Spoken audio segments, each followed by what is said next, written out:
So today we're talking about how to use brain-based training to address the two biggest limiting factors in tennis so you can truly break through and become a better player. Now, I want to start by asking you a quick question. And really, that is, there's a lot of great coaches out there. We've basically got limitless content online. We've got all this stuff telling us what we should be able to do. So the question is, why is it that there are so many players stuck at the same level? Because really, that's what we're going to be trying to answer today. And what this is going to come down to is that there are two parts to everything that goes on in tennis. The first one is, do you know what to do? And the second one is, are you actually capable of doing it? And the brutal reality is that it's this second part where it goes wrong for most people. So that's really what we need to address today. So my goal really for today is to help you to understand that it's not necessarily your fault that you haven't improved or you've maybe reached a bit of a plateau from practicing and from coaching alone, because you can only play as well as your limiting systems will allow. It's important that you understand that there's certain things that are holding you back, and when you run up against those things, it's impossible to get past them without addressing them. But I also want you to know that by addressing these limiting factors, you can literally change what's possible on court. I've done it with my own game, and I've done it with a lot of other people's games as well. And it's really exciting, and that's why I'm looking forward to taking you through this today. So here's what we're going to be covering. Part one is why the 5 most common problems are basically things that are caused by visual dysfunction, and the only way to really address them is to work on the underlying visual issues that are causing them in the first place. Part 2 is why chasing perfect technique holds players back, and how you probably need to improve your coordination to really kind of break through and play higher level tennis. Then in part 3, that's where we're going to get into the assessments. So we're going to go through a series of brain-based assessments, basically to figure out what's holding you back right now. What is it that's preventing you from improving? And then part 4, I'm going to talk about just simple drills and explain kind of how the process works of training this stuff so you can break through and become a better player. So really excited to start to take you through this. It's going to be a lot of fun. Obviously, there's the chat box. If you've got any questions as you go through, it's just me. I don't have anyone else assisting me. So hopefully I'll be able to read some of the questions and I can answer them as we go through. But there's also going to be a live question and answer section at the end. So ask questions as we go, and then hopefully I can see what's going on and answer them as we go along. Someone's saying the sound is muffled. I think that's the quality of either the quality of the microphone or the connection, but hopefully you can hear me enough to get through this. Okay, I want to start with a really quick bio. My name is Richard Bryce, for those of you who haven't met me before. I started coaching in 2004. I was very fortunate. I learned under a really good coach in the north of England, Steve McLaughlin, who was responsible for producing a lot of pro players at the time. So it was a great chance for me to learn. I started working as a trainer back then as well. So I was running the performance program within that tennis center, working as a trainer for the last 10 years. So in about 2010, I stopped coaching on court, and that was when I moved to Canada. And since then, I've been working as a trainer. And again, in Canada, I've run a performance training program. So as a trainer, I've helped a lot of juniors who've gone on to play in the ITFs, who've gone on to play professionally, who've got college scholarships. I've also worked with a couple of pro players. The best player I got to work with was a girl called Sharon. When I started with her, she was about 150 in the world, and we got her up to about 78 in the world. Great experience.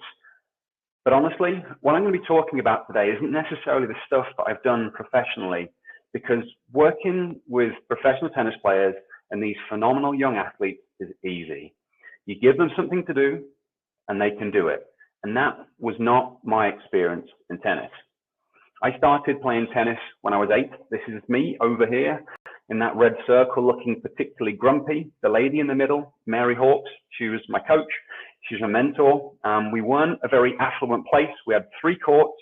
And as you can see, there was a lot of us. And that was basically 2 groups there, a younger group and an older group. So Mary coached lots of us on 3 courts. So we didn't get much personal attention, but she did a fantastic job. And I'm still good friends with her to this day. I did okay initially. So pretty much soon after this was taken, I won the under 10s club championships. It was a really long, boring match. It took me about 2 hours playing against my friend John. Lots of lobs backwards and forwards. And then that was the last tournament I won in singles for a long time. I spent most of my time being very frustrated with my play. I basically became a pusher. I wanted to win. I was willing to work hard. I was willing to get fit. I was willing to stay in points. But to be honest, I just didn't have the skill level to attack.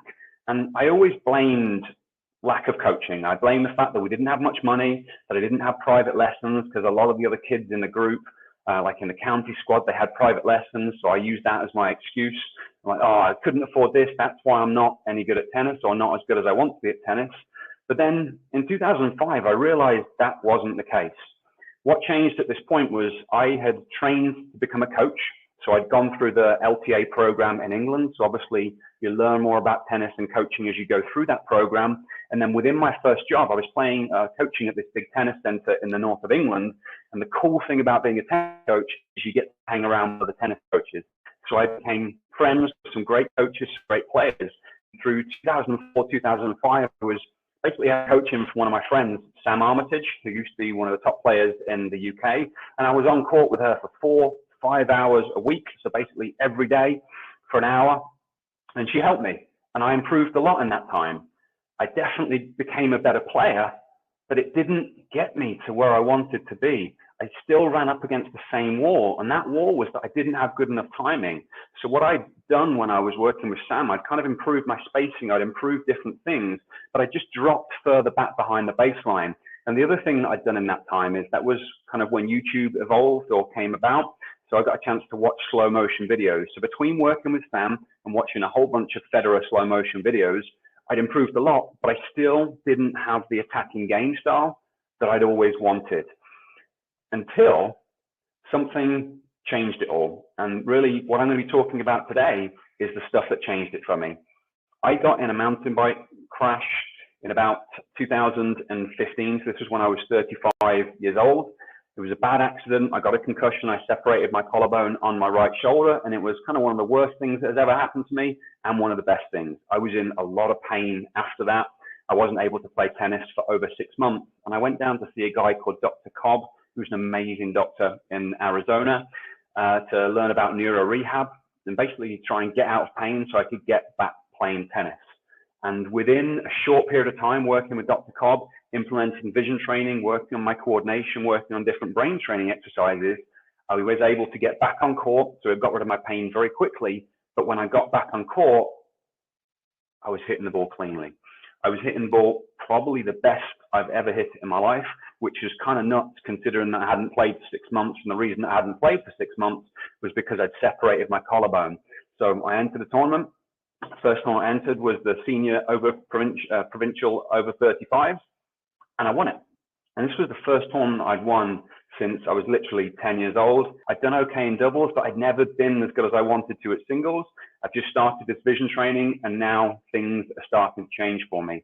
So since then, I've gone absolutely crazy with the education. I've paid Dr. Cobb over $30,000 to learn through all of his courses about training vision. I've worked on this myself. I've tested it on a lot of different players. I started working with people in person. Then I started selling vision training programs online and saw that we could get these results over and over again with people. And that's why I decided to kind of move everything online. I closed down my training studio, and now I'm a full-time tennis hacker. And I launched a program at the start of the year doing this with other players, and we've been able to get the same results. Mark was having coaching. He got to a certain level. He plateaued. He wasn't able to get through it. Started working on the program, improved massively in a very short space of time. Deborah started seeing the ball more cleanly, started timing it better, movement improved, performance improved. And again, both of these players were having coaching and they'd reached a plateau. The program enabled them to break through it. It's also worked really well for older players. Like, a lot of people think, okay, I'm too old to make improvements. Well, firstly, I massively improved at the age of 35, and I'm consistently improving as I move forward. But Kevin is, I think he's 67. Within a few weeks of starting the program, he began to see the ball more clearly, track the ball more clearly, his movement improved, and it started to help his singles game progress. So it can help at any age group. It also works for higher level players. Ali is a futures player. She saw improvements in her timing. She saw improvements in her focus. She didn't have any injuries for the time that we were working together. So this program and this process has worked for a lot of different people. So Who's this training for today? Well, if you're frustrated because you aren't improving despite practicing regularly, and if you're ready to do what it takes to get better, this training is for you. If you're not practicing regularly, close down this presentation, get out there on court, unless you live where I do and it's pouring with rain, but you need to practice to get better at tennis. Please don't hear what I'm not saying. I'm not saying that practice isn't more important, because it is. But if you are practicing and you're not improving, we've got to figure out why that is. If you're sick of being stuck at the same level, if you've been in a 3-5 or a 4-4-0 for as long as you can remember, you're still struggling against players you feel like you should beat comfortably, you're in the right place. I'm going to explain what you need to do to change it. If you want to feel more confident in your strokes and be confident that you can play the same in matches as you do in practice, we're going to work on that today. But you don't have to have problems to be here on this training. If you just want to be the best player you can, you're in the right place. But the training isn't for everyone. If you want to get better, but you're not willing to put the work in, then there's probably not much I can help you with. And sometimes what you need to do isn't necessarily the fun stuff on court. Look, I love playing tennis. Everyone that's here probably loves playing tennis. But sometimes you've got to address other things, and it requires a little bit of work off the court. If you're not willing to do that, then probably not in the right place. If you're looking for the secret to hitting amazing serves and amazing forehands, not the right place. There are thousands of videos online that are going to tell you about the perfect way to hit a forehand. But if you're here, my guess is you already know that that's not quite the way it works. There's no magic tricks or anything like that. It's about finding what's holding you back and addressing them. If you're the sort of person that constantly blames your opponents and is looking for excuses, this is not the right place. If you're an information junkie and you're not going to take action, probably not the right place, because I'm going to teach you how to do stuff. You've then got to implement it and take action. Also, if you're closed-minded, probably not the right place. What I'm going to explain today is going to be very different to some of the stuff that you've heard before, but I promise that is a good thing. So if you're still here now, that's awesome. It means you are excited for the presentation. Feel free, let me know in the chat a little bit about your game. So what level you play at, maybe what you're hoping to learn from today. And that way I can kind of tailor things as I go through. That would be great. So part one. Why the only way to fix the 5 most common problems holding players back is to address the visual dysfunctions that cause them.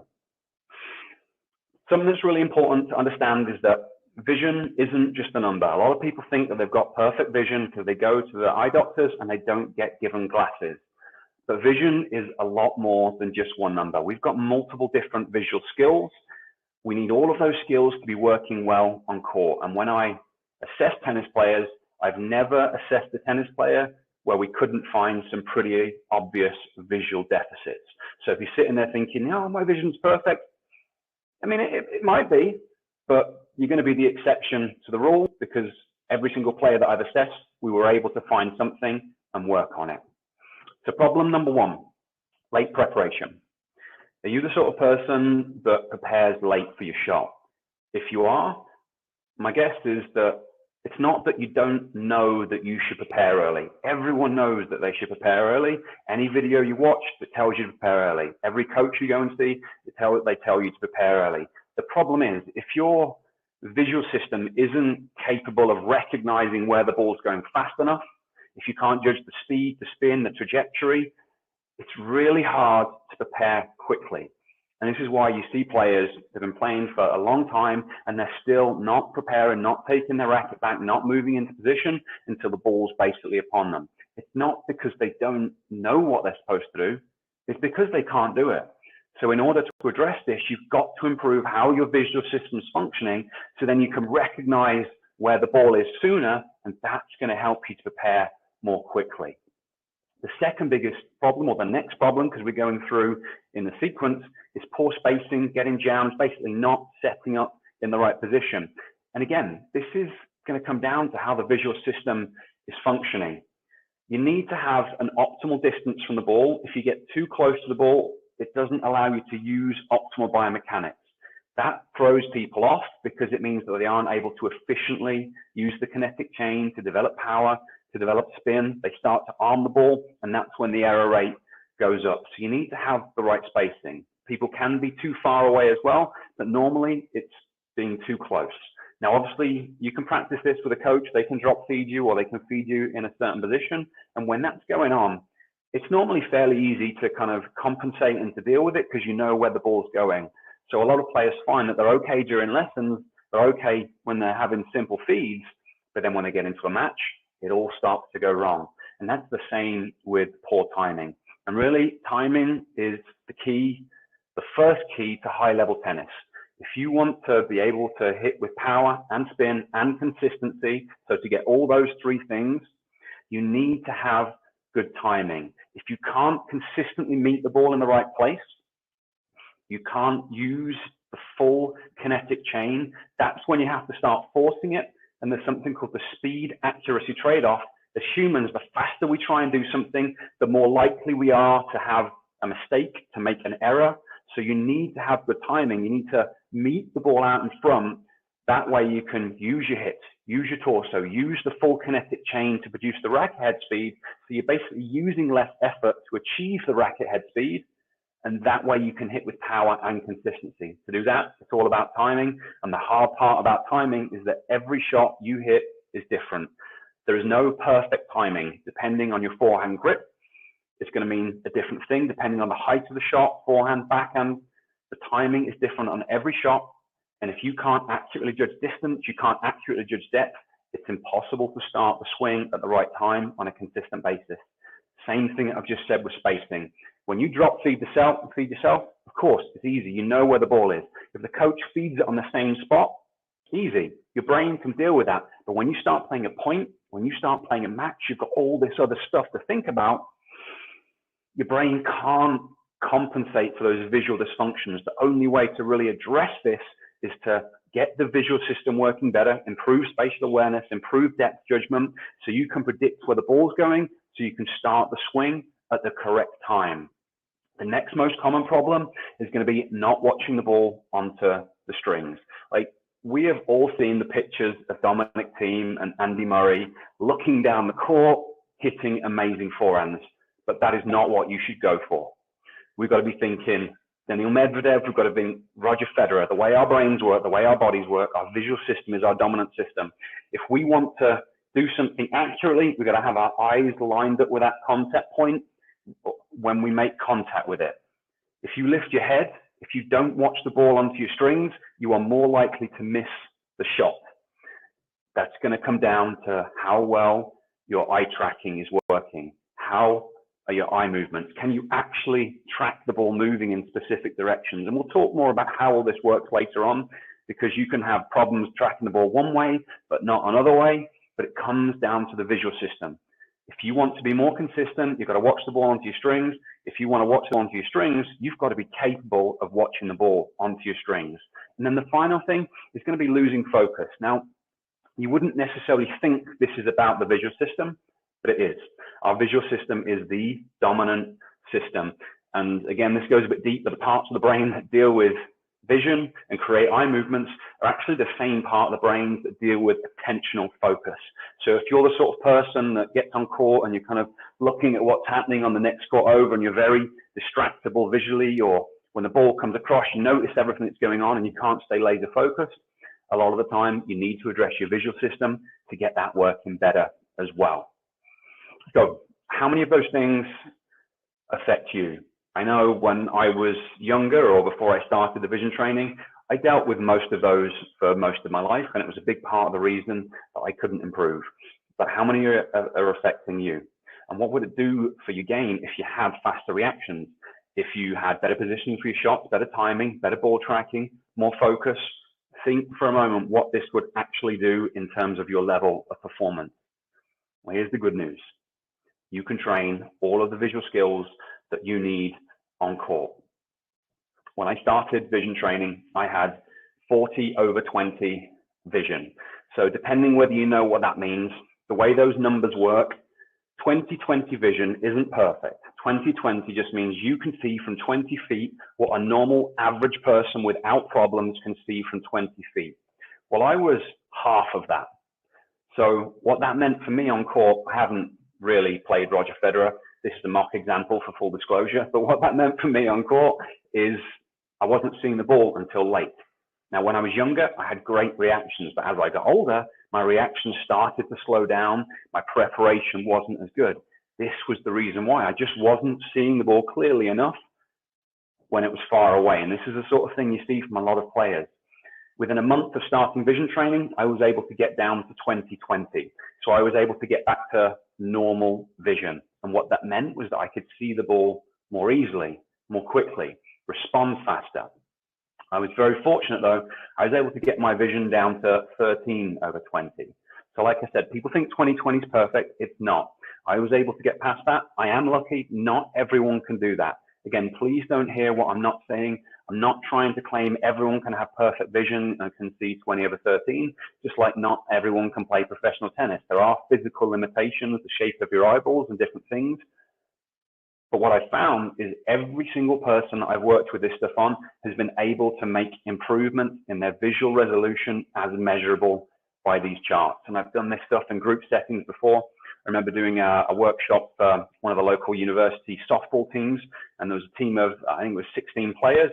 And within that hour and a half workshop, we got every single player to improve by at least 2 places on the Snellen chart. So vision is very trainable, and it makes a massive difference in your game. It's not just me that it works on. I've done this with a lot of other players as well. Kevin is somebody who has done some work with me recently. We found that he had a problem with something called visual suppression, and we're going to be testing for this later on in this training. Visual suppression is when your brain isn't able to process the image from one of your eyes. It really affects your depth perception. It really affects your timing. It really affects your consistency. Fortunately for him, we were able to break it and change it, and now he is playing much better because of it. Okay, part 2, why chasing perfect technique holds players back and how improving coordination is the key to high-level tennis. Now, part of this isn't your fault. I think part of this is an industry problem that coaches basically have turned into, technique correctors. When you pay for video analysis online, you send your video off and they basically compare you to the pros. And if you don't do something like the pros do, they tell you to do it like the pros do. So a lot of this is a bit of an industry problem. But I'm guessing that this is not the first time you've watched a tennis video. You have probably watched a lot of videos on your serve. You've probably watched videos on your backhand. You've probably watched videos on your volleys. And my personal favorite, the forehand. My forehand was my nightmare shot. All I ever wanted was to be able to attack aggressively with my forehand. Like I said, I was maybe a pusher is the wrong term. I was a sophisticated grinder. I was fast, I was fit, I was willing to run, but I just could not hit aggressively off my forehand. I tried everything you can think of. I tried semi-Western, I tried Western, I tried Eastern, I tried changing the way I took my racket back, I tried shortening my swing, I tried all these different things trying to address my forehand problems. I was a tinkerer. You might have experienced that yourself. You play around with your grip, you step out on court, you hit, you're hitting well, you think you've cracked it, you're like, yes, I've got this forehand, I'm awesome. And then you go out there the next day and you can't do it. And then you try the next thing and you try the next thing, and it is so frustrating. Well, that was me. Fortunately, I was able to change it, but I had to approach things a different way. And it's something that you need to understand, and that is that there's no perfect way to hit any shot. You've got to forget what those videos say. There is no perfect forehand, no perfect backhand, no perfect serve.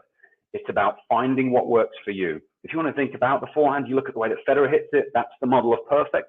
Very different to Daniil Medvedev, but I would change my forehand for Daniil Medvedev's forehand in a heartbeat. If you think back to someone like John McEnroe or Martina Navratilova or some of these players in the past, just completely different techniques to the way that we use it today. But all of those players obviously had a much better forehand than me, and I'm guessing they had a much better forehand than you, but they weren't using perfect technique. They were just doing what needs to be done.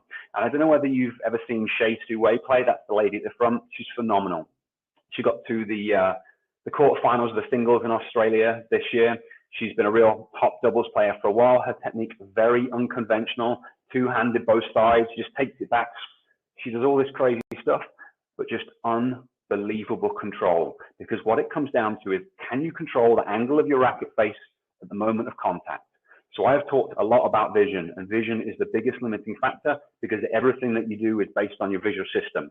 It's hand-to-eye coordination, it's foot-to-eye coordination, but at the end of the day, it's about controlling the angle of the racket head, and that's why freaky athletes like Andy Murray and Dominic Thiem can still hit good forehands, when they're not even looking at it, because they can predict where it's going and still manage to make it work. It's all about the angle of your racket head. Now, I want to give you a quote from Dow. I don't know whether you've read his book, but I found this both reassuring and inspiring and just awesome to read. And what he said is, you might think after the millions of balls that I've hit, out of the basic shots of tennis sewn up, that reliably hitting a true, smooth, clean shot every time would be a piece of cake. Well, it isn't. And this is Nadal, one of the best players ever. Not just because every day you wake up feeling different, but because every shot is different. Every single one. From the moment the ball is in motion, it comes at you in an infinitesimally number of different angles, speeds. So sometimes it's got different spin. Sometimes it's got more top spin. Sometimes it's got more back spin. Sometimes it's got more slice. The differences might be minute. They might be microscopic, but so are the variations your body has to make. The shoulders, the elbows, the wrists, the hips, the ankles, the knees in every shot. And this is key. Your body has to be capable of doing it.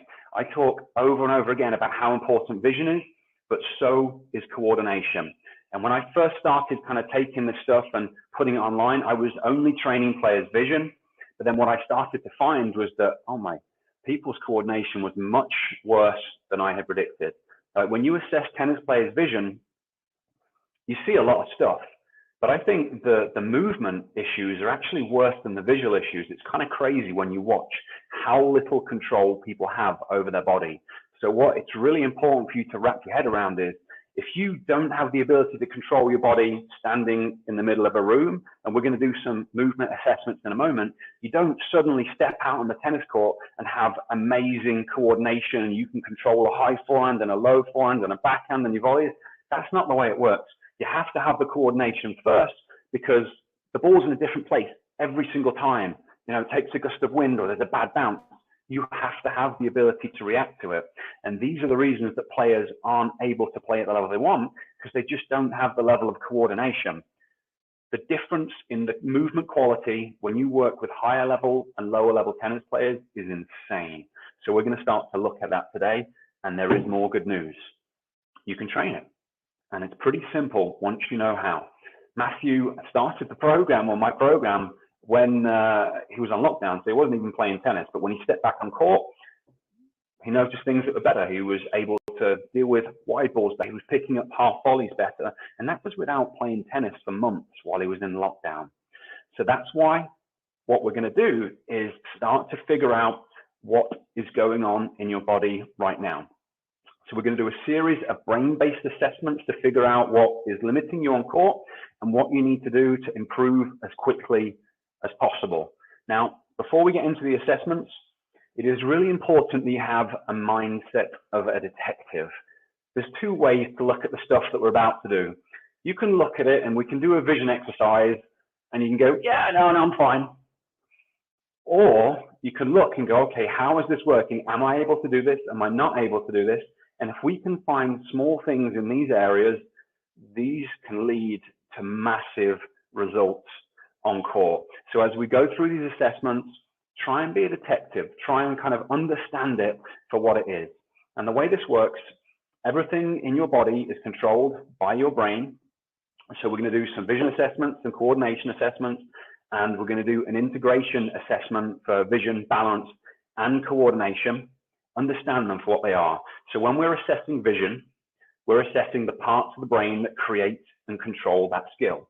So this first exercise, pencil push-up, one of my favorite exercises to do with players. You might have seen it on some of my YouTube videos. It tells us so much information because it's not only an essential skill for your vision, but it also tells us about the part of the brain that's really important for timing. So these tests mean different things, but we're assessing the part of the brain that creates and controls it. So as we go through these assessments, we're basically going, okay, what part of the brain do we need to train? Awesome, we can train it and we can start to work on it. So let's dive in. I need to close my slideshow down, switch it on to the video, see if we can figure out how to do that. It's the first time that I have used this software. So we will see, as you can see, I'm looking for the button to make it happen. very slowly. Stop presentation. Okay.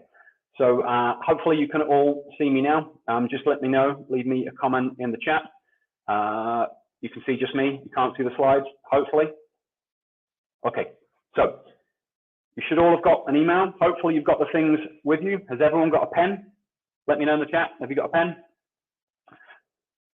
Tough luck. If you haven't, we're going to do it anyway. So the pencil push-up assessment, this is a basic visual skill that everyone should be able to do. Before we do the vision assessments, do not cause yourself eye strain if you feel dizzy or lightheaded or nauseous or anything like that as you go through these vision drills. That tells you what you need to know. All of the stuff that we're about to do is normal, and it should be simple, and it should be fine. So if you feel sick or bad when you do any of this stuff, stop. You already know that this stuff is holding you back. Don't make yourself feel sick. Now, with that said, you're going to hold the pen out at arm's length. You're going to look at the tip of the pen, and you're going to slowly bring it and try and bring that tip of the pen in towards the bridge of your nose. So I'm trying to get the silver bit here right in between my eyes, and you're going to hold it there for a few seconds, and then you're going to take it back out. Now, what you're trying to do here, as you bring it in and take it back out, your eyes should move evenly and they should move smoothly in together. So as you should do this, you should be able to see one pen tip all the way. What happens for a lot of people, because the eyes aren't able to come inwards, is the tip of the pen is going to start to double. So what you need to do is you need to go through this fairly slowly, because if you go too quickly, you might end up with one eye pointing in the wrong direction, one eye looking at the target, and you'll think that you can see it. So go slowly and see if you can identify the point at which it doubles. And then measure it. If it doubles, so if it doubles at 10 inches, then that indicates a much bigger problem. If it doubles at about 2 inches away, then it's better than 10 inches, but it still indicates a problem. So just go through it. Can you bring it all the way in? Can you hold it there for a few seconds? Now in this position, it will be a little bit blurry, and everything else behind it will be double, because I've got one eye pointing, seeing an image over there, one eye pointing, seeing an image over there. So things will double in the background, but does it double on the way in? If it does, make a note of it. It's also a good idea to record yourself doing this, or to get someone watching you doing it, because often it's very easy to see what's going on. This is an essential visual skill for tracking the balls that move towards you. Now, I know that when you're playing tennis, you don't watch the ball that close. I fully understand that. But if you can't do this skill, it tells us there is a big problem. And this part of the brain doesn't just deal with controlling your eye movements in just about every direction except for outwards. So it doesn't just do that. It's also responsible for the rhythm and timing of your movements. So forget tennis for now. Forget whether there's a ball coming. If you were in a dark room with your eyes closed, listening to dance music, the part of the brain that we're talking about here also deals with rhythm. So can you coordinate movements? So if this assessment doesn't work perfectly, we know that this is something big that we can work on that's going to make a huge difference in your game. So that's vision assessment number one. Vision assessment number two, you're going to need the string. So I'm using this fancy string with a bead on it. But what you can do, I just want you to tie a knot into your string. So I've just tied a knot. Now I'm going to hold the string out in front of me like so. So I'm looping my finger, just holding that up to my nose, and then I'm holding it in front of me there. I'm looking at the knot. This is a test for visual suppression. So your brain, there's two eyes, both eyes see a different image. Our brain then superimposes those images together, and that's how we've got real high-level depth perception and distance judgment. So you're going to look at the knot that you've created in the string, and what you should see is two strings going directly into the center of that knot. There are a couple of things that can go wrong in this assessment. The first one is, instead of the strings crossing in the center of that knot, they might cross before it or they might cross after it. That's going to indicate an eye alignment issue. The second thing that can happen is the suppression itself. So you might look at that knot and you might only see one string going in. If you can only see one string going into the knot, that indicates your brain isn't able to use the image from both eyes properly. Now, it can be a complete suppression, so you only see one string, or you might find that one of the strings is bright, one of the strings is faded, or maybe one of them appears and then disappears, and then the other one, and it keeps on switching backwards and forwards.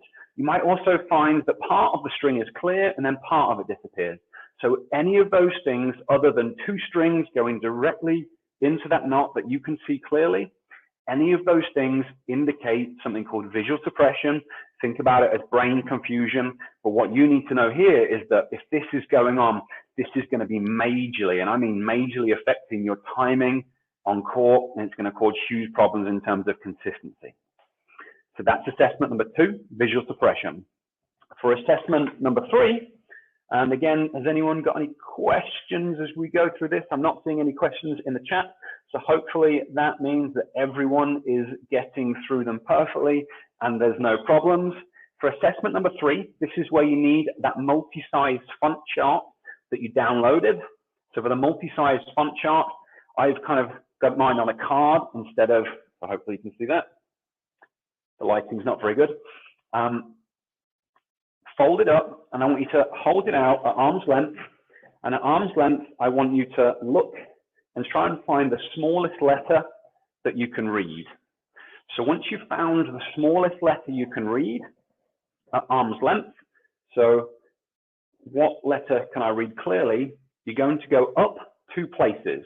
So if you can read size 10, you're going to go up 2 places from that, and you're going to focus on a specific letter. So what we're going to test now is something called the vestibular ocular reflex, which is a really stupid sounding name. But what this is the reflex that keeps your eyes looking at a target as you move your head. So it's a reflex. When we move our heads, when we move our bodies, our eyes bounce around. We've got a reflex that keeps them looking at the target. So obviously this is essential for everything you do on court. So we're going to test whether your visual clarity changes as you move your head.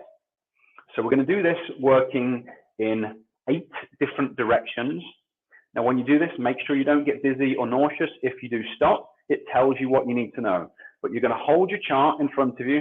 Actually, I'm just going to use a pen. You'll be using the chart, but just so you can see what I'm doing. So I'm going to look at the tip of the pen. I'm going to turn my head to the right, hold it there for a second, and then bring it back to the middle slowly. And we'll do 4 or 5 reps. And what you're trying to identify is, does the clarity of the letter that you're looking at change? Now, here's where you need to be a bit of a detective. You know what the letter says. So if you're looking at the letter T, you know it's a letter T. So as you turn your head, you still know it's a letter T. But if it, instead of staying crystal clear, it kind of trails, goes a bit fuzzy, goes a bit blurry, that's an indication that there's something going on. If you find when you stop your head, it bounces and it takes a little bit of time to go back, that's an indication that something's going wrong. So you're going to look at it, turn your head, pause, go back to the middle. And you can do this 5 times, pause, go back to the middle. Each time, seeing whether anything changes. The other thing that can go majorly wrong with this is your eyes can lose the target. So if when you do this, your eyes lose the target for a second, that's obviously the biggest problem that we can find. So we're going to do that to the right, and then we're going to do it to the left. So again, holding it out in front, head left, back to the middle. Head left, back to the middle. Now, when you do this, at a certain point, your nose will get in the way, so you're not going to turn as far as you can. You're just going to go, still suited both eyes, back to the middle. Do to the right, do to the left. Again, is that meant to happen? Someone said, wait, I can only see one string. That was on the last test. If you can only see one string, no, that is definitely not meant to happen. That's the sort of stuff that we're trying to find. So that indicates that there's visual suppression that's going to be massively affecting your timing. So we'll go upwards, then we'll go downwards. Again, looking at a letter, as you go downwards, does the level of visual clarity change? Next, we're going to go up and left, slowly back to the middle, do 4 or 5 reps with that. See if you can notice what happens. Is there any change in visual clarity? Then we'll go up and right. Is there any change in visual clarity? Do things bounce around? And this can also be something useful to get someone to watch you doing. It can also be something useful to kind of check in a mirror, because the quality of your head movements are also going to be important here. If you're trying to move your head directly in one direction, you know, things are shaking around or you're doing funny movements, that can also be an indication that there's stuff going on. 2 more movements. We're going to go down and left. Do 4 or 5 reps. Down and right. So not seeing any questions on this one either. So hopefully that means that everyone is getting through these assessments without any problems. I'll just give you a couple of moments to finish that assessment off. But that's going to be one of the most... so if your nose gets in the way, that's okay. So try doing the movement a little bit less to stop before the nose. So if I was going to the right, if I go to there, my nose is in the way. So if I go to there, I can still see it with both eyes. So just do a smaller movement.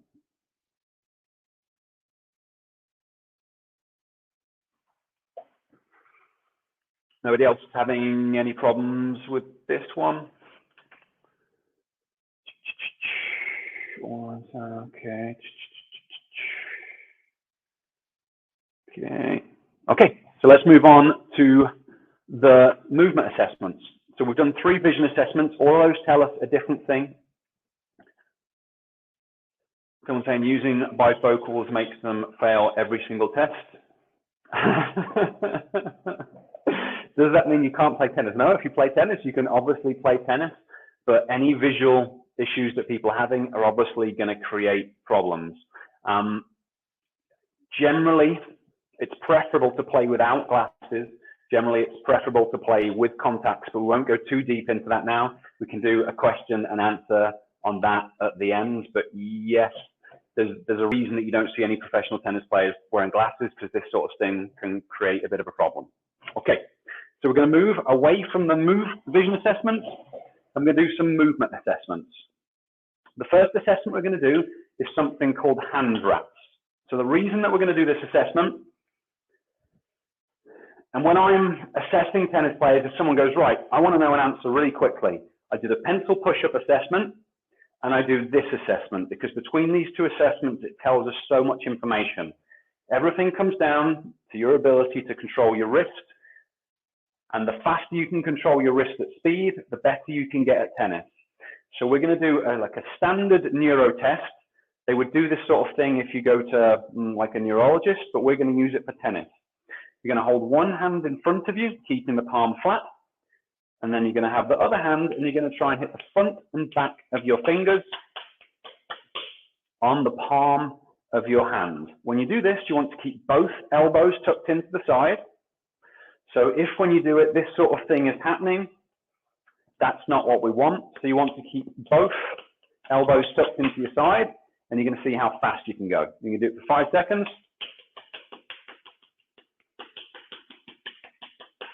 And what we're looking for is how fast, how accurate is that movement. If you find that when you're doing this, you're kind of hitting the side of your hand, then that is something that we're looking for. It's going to be an indication of a coordination issue. Your fingers will stay together. You need to make sure you're not cheating. A lot of the time people palm their hand and they just kind of flip. I want you to hit, hit, hit, hit, hit on the same spot of your hand. So do your right hand and then switch over. Do your left hand. So we'll do 5 seconds on the right hand, 5 seconds on the left hand, and then you're going to compare side to side. Now, a lot of the time when people do this, their playing arm will be more coordinated and the non-playing arm will be less coordinated, and they'll go, okay, that's normal. Not really, no. I mean, in theory, your right hand should be a little bit more coordinated, but this is a basic skill. This is something that everyone should do. So if you've got a massive difference between right and left, this indicates a problem. You know, if you want to think purely tennis, if you're doing your ball toss with your non-dominant arm needs to be coordinated. But because we're ultimately talking about brain areas that deal with stuff, they both need to be working really well for you to be able to play well. Obviously, if you've got a double hander, it gets a little bit easier. If you're doing this test and the right hand is worse than the left hand and you're a right-handed player, then this is going to be a major thing that's holding you back in terms of your level of consistency and your level of control. So we test the right hand, we test the left hand. The next thing we're going to do, and I'm going to have to back off for this one, we're going to do a similar exercise for the hips. So I want you to lower my camera down. This is going to be a hip wraps exercise. So initially, what I want you to do is just try and twist your leg in and out, keeping your pelvis still. So hopefully you can see that from there. The point of my knee turning out, you're going to twist it in and out and see how quickly you can twist your leg in and out. This is kind of the equivalent to what we've just done for the forearm. Again, think about this in terms of tennis. Everything you do involves internal and external rotation of this hip. So you need to be able to do this in good time. So you're going to test the right leg, see how quickly you can do that. Test the left leg, see how quickly you can do that. Do 5 seconds on each. And if when you do this, your whole spine is moving. So if when you do this, you're trying to twist your leg, your back is moving, and you're not able to control these movements, that's going to be a serious limitation in your ability to play tennis. Remember, we're ultimately addressing brain areas. It's muscles that make things move, but the information comes from somewhere. So if you find that you can't keep your spine still when you're doing this, it tells us about the coordination areas. And you need to be able to time and coordinate hips, torso, arms together. So if you can't do them individually, there's no way you're going to be able to do them together. Now that you've had a practice, I'm going to add in a metronome. So a metronome, just a timer, and we're going to see if you can do that at a specific speed. So I'm going to start off slowly. We're going to try 60 beats per minute on the right side, and then we'll do 60 beats per minute on the left. So twist, twist to try and hit. Can you maintain that time?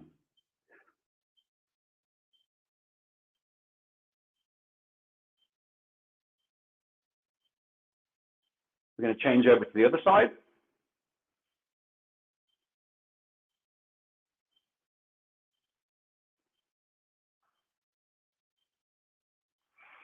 How did you get on with that? Were you able to maintain the timing of it? And now we're going to go a little bit quicker. We're going to take it up to 100 beats a minute and see if you can still do it at 100 beats per minute. So at 100 beats a minute, we'll go for the right leg.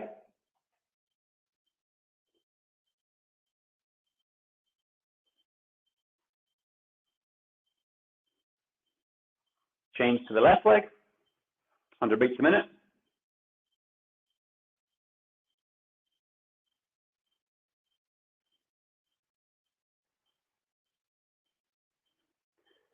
And compare left to right. And again, we're looking at that going, okay, how is this functioning? Are we able to firstly coordinate the movement? So can you actually twist your leg without the spine moving? And I know some of this stuff kind of looks simple in a way, but really, if you can't twist your leg in and out, and if you can't twist it at these relatively slow speeds, there's no way when you step out on court, you're going to be able to do all the things you need to do to play at a high level, because we're ultimately assessing the brain areas. Next thing I want to do, I'm going to move the computer up a little bit, is assess a little bit of coordination in your neck. So again, I know what I'm about to do isn't something that you would do in the same way on a tennis court, but this is just a test for motor control. So can you glide your neck from side to side? So when you do this, your head should stay level. Are you able to actually control your neck? Because if you can't move your neck in the way that it was designed, standing still, it's going to be almost impossible for you to be able to control your head, to control your neck when you're hitting these different shots at a high level. So it's a funny looking movement. Can you control your head left and right? And then we're going to test that at 60 beats a minute. So remember, there's the movement itself. We've got that accuracy of the movement, but we've also got a coordination component. So now we'll try that. So we'll test it. Can you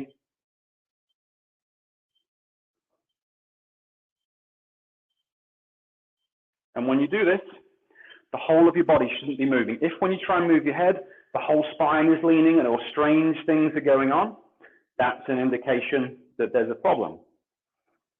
So let's take that up to 100 beats a minute. And again, we're still working at relatively slow speeds.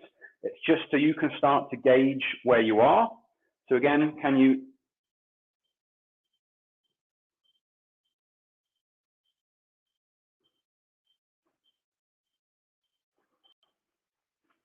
see how you got on? Again, test of coordination.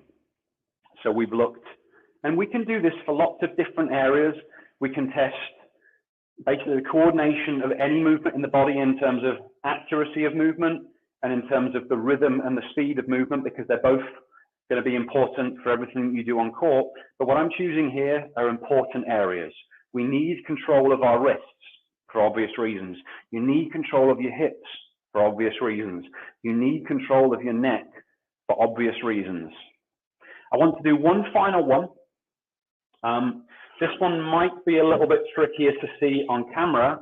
I want to test the pelvis. So for the pelvis, I want to see if you can make pelvic circles. So pelvic circles, if I show you from the side, the upper body is going to be staying quite still. And you're going to see if you can make pelvic circles. So it's a combination of a forwards and backwards tilt and a side to side tilt, but turning that into a circle. This is one of the most common problem areas that I find when I'm assessing tennis players. So can you do circles in one direction? Can you do circles in another direction? I'm not going to use a timer for this one. We could do, but I just want you to test it there. Are you able to make those circles? So what we've looked at so far, 3 vision exercises, some coordination exercises.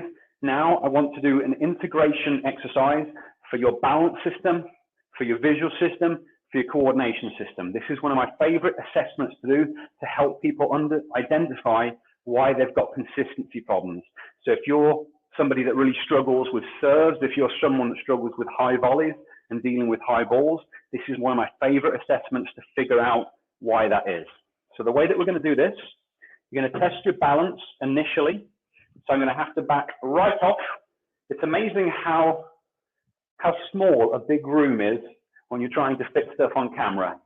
So you're going to stand in a tandem stance. You're going to have one foot in front of the other. I want you to test right foot in front of the left leg, and then I want you to test left foot in front of the right leg, and I want you to see which one's worse in terms of balance. And if it's really easy on both, just try with your eyes closed for a few seconds, try on one side, try on the other side, but you want to make sure that your feet are in line with each other. So heel is going to be touching toe, and I want you to choose the side that's more difficult, because now what we're going to do, you're going to be in that tandem stance. You're going to hold your thumb out in front. You're going to try and turn your thumb and your head at the same speed, and you're going to hold it there for 5 seconds. So if I was doing it at a real speed, it's going to be a fast turn. I'm going to hold there for 5 seconds. My nose is going to be lined up with my thumb. And then I want you to see what happens to your balance. Are you able to maintain your balance while doing this? And if you really want to take this test to the next level, if you use your vision chart, again, choose the size font that you were looking at before, focus on a letter. As you move your head, can you keep that letter clear? And are you able to maintain your balance? Do it to the right, 5 seconds. I've got a wall in the way. I have to slide over. Do it to the left. So you're looking at a letter. Turn to the left, nose is pointing to that letter. Back to the middle. After you've tested that, test downwards. Hold for 5 seconds. Are you able to maintain your balance when you do it? Does the letter that you're looking at stay clear? Then go upwards. Are you able to maintain your balance, holding it for 5 seconds? And now we'll do the diagonals. So we'll go up and left. Nose lined up with the target. When you go up and left, are you able to still see the target clearly? Do you maintain your balance? Then try up and right. As you go up and right, are you able to see the target clearly? Can you still maintain your balance? And then we'll do the final two, where we're going down and left, down and right. So again, need to make sure you keep a speed at this. A lot of the time, people try and cheat on this test. They go really slowly. You've got to think what happens when you're on court. If you're going in for a volley, you're moving in at speed. When you're going for your serve, you're doing those things at speed. So what we're testing here is the combination between your visual balance, your visual system, your balance, and your coordination. Now, these are simple looking tests, but you might find that you fell over when you did them. Are both feet flat on the ground? Yes, both feet are going to be flat on the ground. Both legs should be straight. If you're having to bend your legs, that's going to be a bit of a compensation pattern.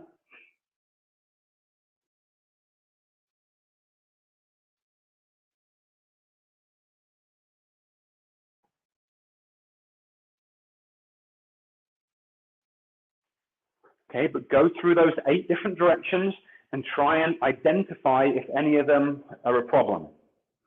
You should be able to do that just fine without falling over. If you lost your balance each time you tried it, that tells us a lot of information.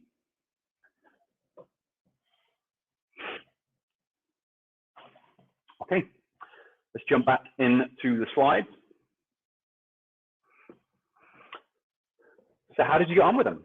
How did the assessments go? We did 3 vision assessments. We did full movement assessments. So we looked at coordination in different parts of the body. If you had issues in any of those areas, these are the things that hold you back on court. You know, if you had the issues in multiple areas, these are the things that are preventing you from getting past a certain point. Remember what Nadal said. It's about, can you adjust your body? Can you kind of predict where the ball's going to go? Every single shot is different. Are you able to move your body in the way that it's needed? So those assessments, although they look simple, they tell us so much information about what's going on inside your body. These are the assessments that I take people through. We find issues in these areas. We start to correct them and train them. And then they start to get better on court. This is exactly what happened with my game. So that's where we get into part 4 of this presentation. How to use simple drills to unlock learning potential so you can keep on improving year after year. So I'm not going to go too deep into it. I don't want to put you to sleep. But vision, we've got muscles that control eye movements in different directions. Those muscles are like every other muscle in the body. If we use them well, we condition them, they work better. If we don't, they get worse. Unfortunately, we all go to school and we spend our time sitting down looking at screens, and then we go to work and we spend our time looking down at screens, and our visual system deteriorates. But it's also about brain areas. We've got different parts of the brain that move the eyes in different directions, and that's why you can have problems in one direction and not the others. So I always struggled with high balls when I was younger. That was my thing. After I served, I struggled to see the ball. I struggled with high volleys, forehand and backhand, and I struggled with high forehands. But then as I got older, I lost my cross-court backhand. So I always used to have a reliable cross-court backhand, and then it kind of disappeared. When I got into my early 30s, it was just like it would be coming across and I would lose it. Well, it turns out there was a problem with my visual tracking from right to left. But because this stuff is all controlled by different brain areas, you can have problems tracking in one direction and not in another. And I think this is what it comes down to a lot of the time.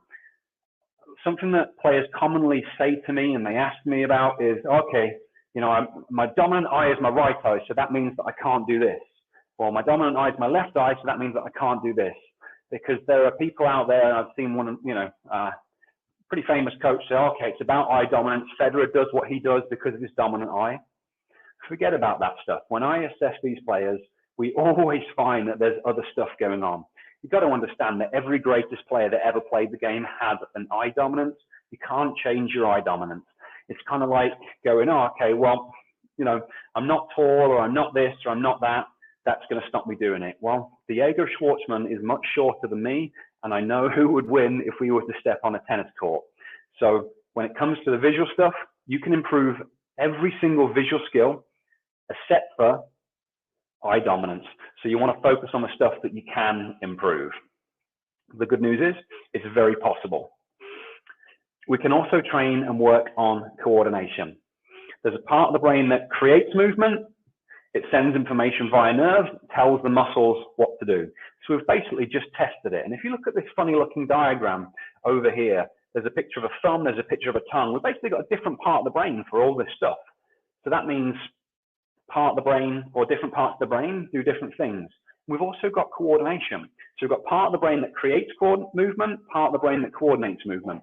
So when you do this, you're testing the part of the brain that creates movement, you're testing the part of the brain that coordinates movement. And again, we've got maps in the brain for this different stuff. You don't need to know any of this. What you do need to know is you can train it, and it's really simple to do. The tricky thing is finding what's working and then kind of knowing what to do. The actual drills themselves are really easy.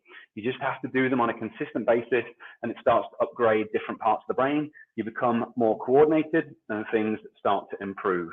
You don't need any special equipment. You need a pen for the eye drills. If you've got a printer, you can print some charts off. If not, you can make the charts. But generally, all of this stuff is done or can be done without equipment. So it's really simple in that sense. It doesn't take long. You know, I said at the start of this training that, yeah, if you're not prepared to do work off court, then you're probably not in the right place. With that said, it's actually relatively quickly. If someone's willing to spend 15, 20 minutes a day working on this sort of stuff, I'm fairly confident that we can change their game and we can change it in a hurry. If you want to be faster around court, there's different components to speed. One of the things you can do is you can go in the gym, you can do deadlifts, you can do squats, you can work on plyometrics, and you can spend hours and hours trying to get stronger. And that can help. Or you can spend 15 minutes, 20 minutes twice a week working on your visual system, speed up your reaction, and it achieves the same outcome. Obviously, if you're a professional tennis player, you would do both. You would work on the strength and that side of things and the vision. But in terms of time, speeding yourself up around the court with this brain-based training, way faster than any other type of training. You also don't need to be on court. I live in a very rainy place called Vancouver in Canada, and I was from a very rainy place in England. You would think I would learn and I would move somewhere sunny, but you know, what are you going to do? You don't need to be on court to improve with this stuff. You can do it in a room, just like I've been doing today, just like you've been doing today. So that means if you aren't able to get lots of court time, you can still improve your tennis.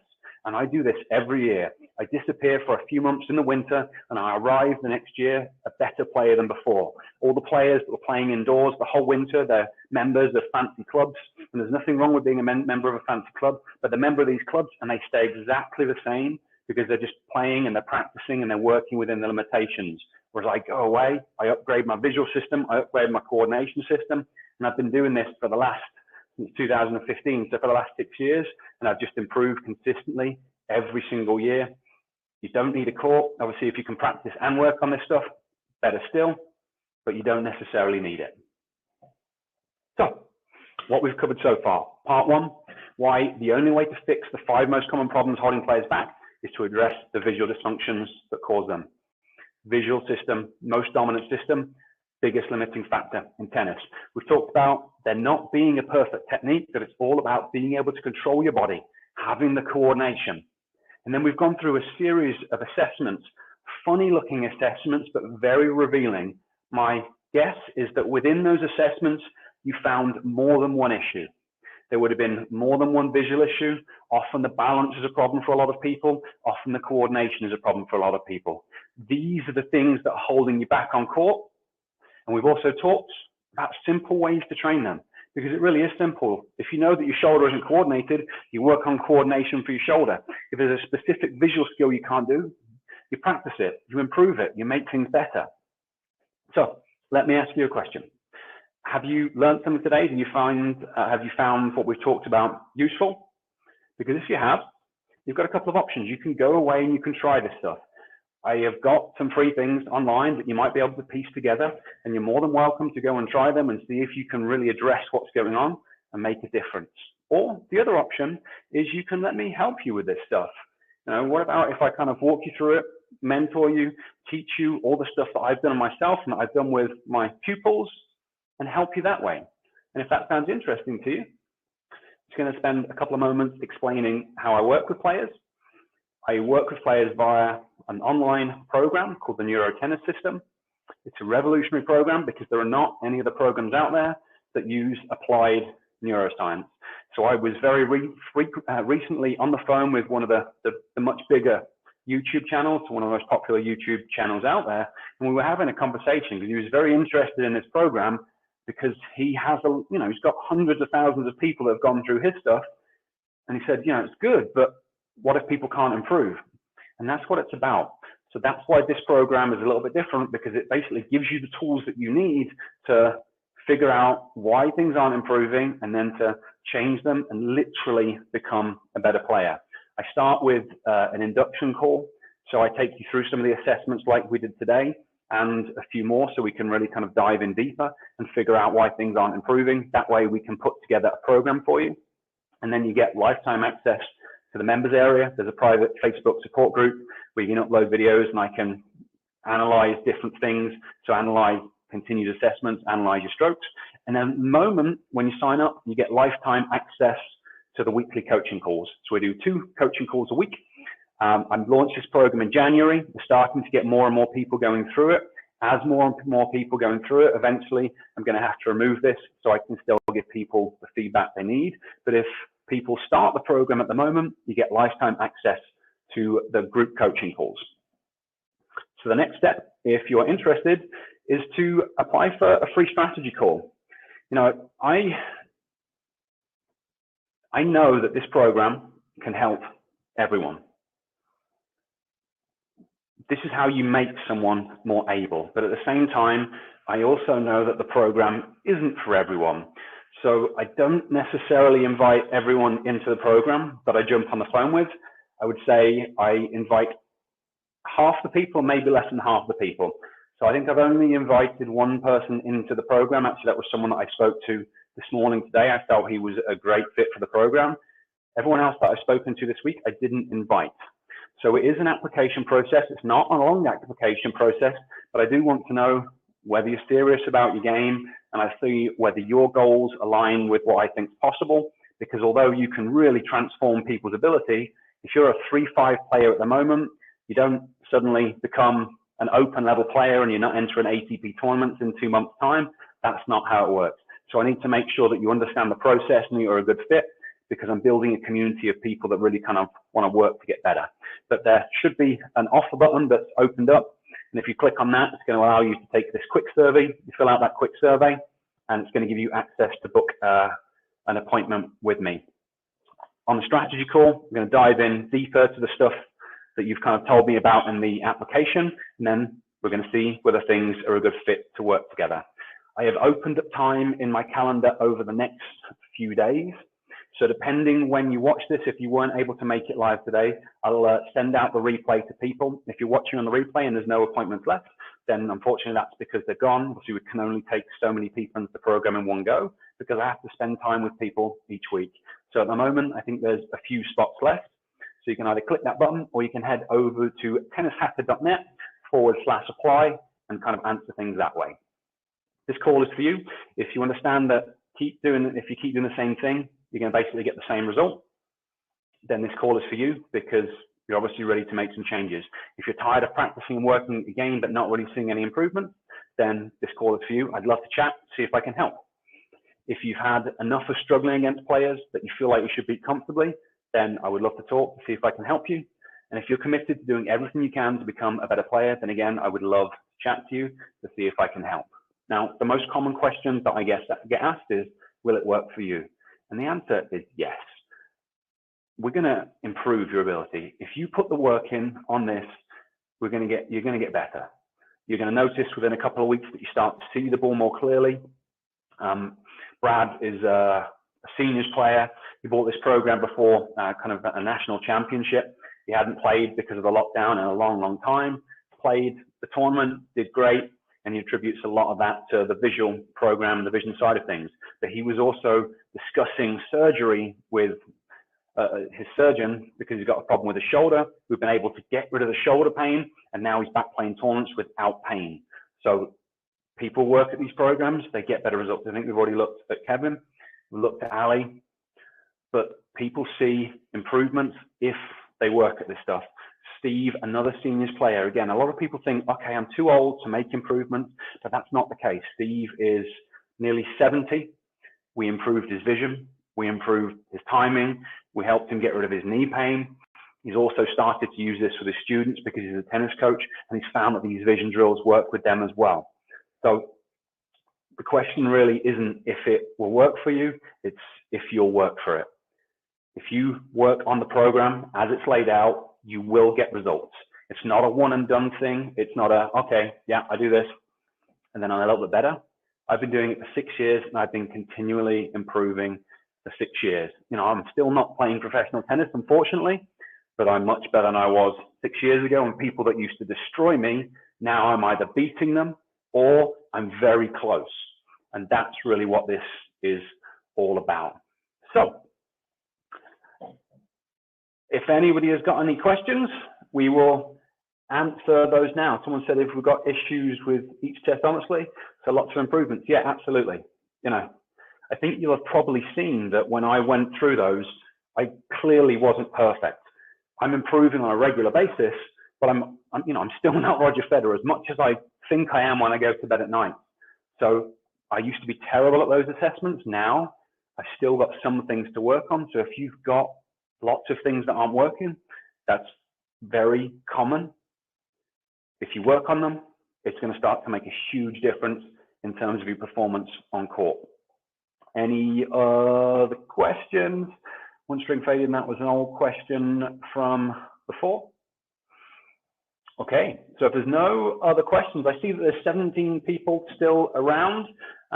So if you haven't got any questions, I'm going to close things down. It was really great to see everybody that came today. It was a fun experience. Hopefully you were able to see all the assessments and go through things properly. Hopefully you learned a lot. I look forward to potentially chatting with the people who are interested in learning a little bit more. So we'll wrap up for today. If you've got any questions or if you can't find any times at work, email me, richard@tennishacker.net, and I will get back to you as quick as I can. Okay, I'll see you later.